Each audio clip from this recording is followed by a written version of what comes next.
Assalamualaikum warahmatullahi wabarakatuh. Anak-anak hebat, di pekan keempat tema Minutes the Word ini, Ustazah akan mengajak kalian melihat cerita tentang Nabi Hud alaihi salam. Penasaran bagaimana ceritanya? Yuk kita lihat sama-sama video berikut ini. Selamat menyaksikan.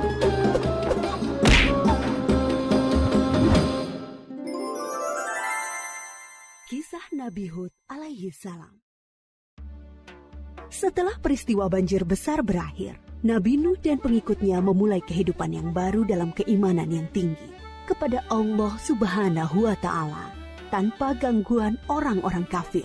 Keturunan mereka kemudian menyebar ke berbagai wilayah yang luas. Ad adalah keturunan Nabi Nuh dan putranya Sam bin Nuh. Keturunan Ad kemudian dikenal sebagai kaum Ad. Kaum Ad bertumbuh tinggi besar, kuat, dan cerdas. Mereka tinggal di daerah dekat Yaman. Kaum Ad dianugerahi Allah daerah yang subur, sungai-sungai yang mengalir, kebun-kebun yang luas, dan hasil bumi yang melimpah. Kaum Ad pandai dalam tata kota dan pemerintahan. Mereka mahir membuat bangunan-bangunan tinggi, megah, dan indah dari gunung pasir di puncak-puncak bukit. Mereka juga membuat benteng-benteng yang kokoh dan saluran irigasi dan kolam-kolam. Ternak mereka pun berkembang dengan baik. Dengan anugerah Allah yang luas dan kerja keras mereka itu, kaum Ad menjadi makmur dan lebih maju dari kaum lainnya, serta lebih disegani. Hal ini membuat mereka sombong dan bermegah-megahan. Mereka menilai kemuliaan berdasarkan kekayaan dan kekuasaan. Pada mulanya, mereka adalah kaum beriman yang menyembah Allah.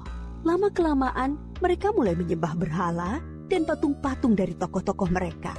Berhala yang mereka agungkan adalah Syamut dan Al-Hatar. Mereka menyerang kaum-kaum yang lain di sekitar mereka. Mereka selalu menang dalam peperangan. Mereka berlaku kejam dan sewenang-wenang terhadap para tawanan. Kehidupan sehari-hari mereka kemudian dipenuhi maksiat, penindasan kepada yang lemah, dan kedurhakaan kepada Allah. Di tengah masyarakat yang rusak itulah, Nabi Hud alaihi salam diutus Allah untuk menyampaikan ajarannya. Nabi Hud berasal dari keluarga kaya dan terpandang di kalangan kaum Ad. Akhlaknya mulia, cerdas, dan tidak terpengaruh oleh kerusakan kaumnya. Setelah sampai perintah Allah, mulailah beliau berdakwah mengajak kaumnya untuk kembali menyembah Allah. Hai kaumku, sembahlah Allah, tinggalkanlah berhala-berhala itu. Aku tidak meminta imbalan kepadamu atas semua ini. Upahku hanyalah dari Allah. Nabi Hud berdakwah dengan sabar tanpa putus asa. Tak henti-hentinya mengajak kaumnya untuk bertakwa kepada Allah, agar mereka terhindar dari azab Allah, sehingga mereka tidak mengalami nasib yang sama dengan kaum Nabi Nuh. Tetapi kebanyakan kaum Ad tidak mau mengikuti ajakan Nabi Hud. Mereka bersikeras untuk tetap menyembah berhala. Mereka menganggap Nabi Hud lemah akal dan gila. Dengarlah Hud, sembahan-sembahan kami telah mengutukmu sehingga engkau menjadi gila. Ucapanmu ngelantur, kacau. Itu karena kau menghina sembahan-sembahan kami. Kami tidak percaya pada ucapanmu. Datangkanlah azab yang telah engkau ancamkan. Kami tidak takut sedikit pun. Nabi Hud mengadukan kepada Allah atas perlakuan kaumnya. Beliau menyerahkan kepada Allah urusan pembalasan terhadap para pembangkang itu. Kemudian Allah menurunkan musim yang panjang, yang membuat sungai-sungai dan sumur-sumur menjadi kering. Tanaman dan binatang ternak banyak yang mati. Kaum Ad dilanda kelaparan dan kehausan yang parah. Keadaan ini berlangsung beberapa tahun. Nabi Hud terus mengajak kaumnya untuk kembali menyembah Allah. Wahai kaumku, mohonlah ampun kepada Allah. Niscaya Dia akan menurunkan hujan yang lebat dan menambah kekuatanmu. Tetapi kebanyakan dari kaum Ad itu tetap pada kesesatannya. Mereka memohon-mohon pada berhala itu untuk segera mengakhiri kemarau dan menurunkan hujan. Mereka tetap tidak mau menyembah Allah. Akhirnya tibalah ketetapan Allah. yaitu azab yang diancamkan kepada mereka. Muncul awan hitam membentang di langit. Gumpalan awan hitam itu sangat tebal dan luas. Orang-orang kafir melihat awan hitam itu sangat gembira. Mereka berlarian sorak-sorai menyongsong awan itu. Mereka mengira hujan lebat akan turun sebentar lagi. Sesembahan kita telah mengabulkan doa kita. Hujan akan turun. Kesengsaraan kita akan segera hilang. Ternyata dugaan mereka salah besar.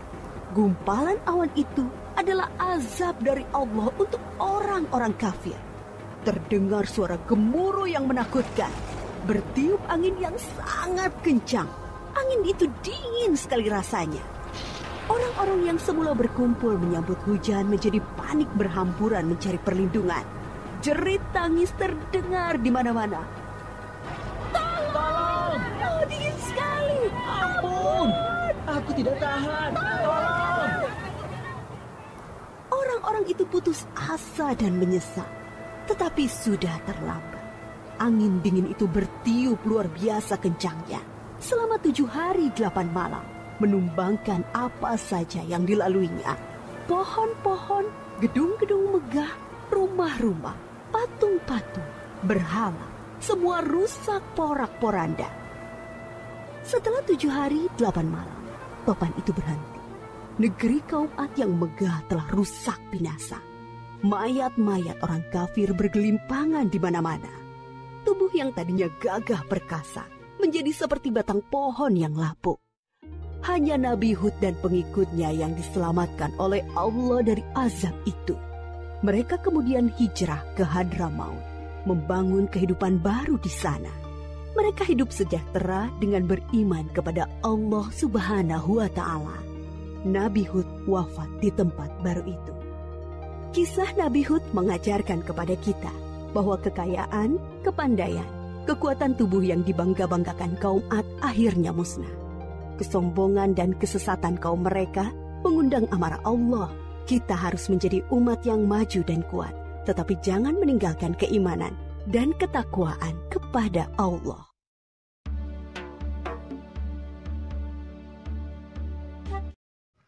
Alhamdulillah kita telah melihat kisah Nabi Hud yang penuh perjuangan, pantang menyerah, dan sabar dalam menegakkan agama Allah. Terima kasih anak-anak hebat. Selamat belajar, Ustadzah akhiri. Wassalamualaikum warahmatullahi wabarakatuh.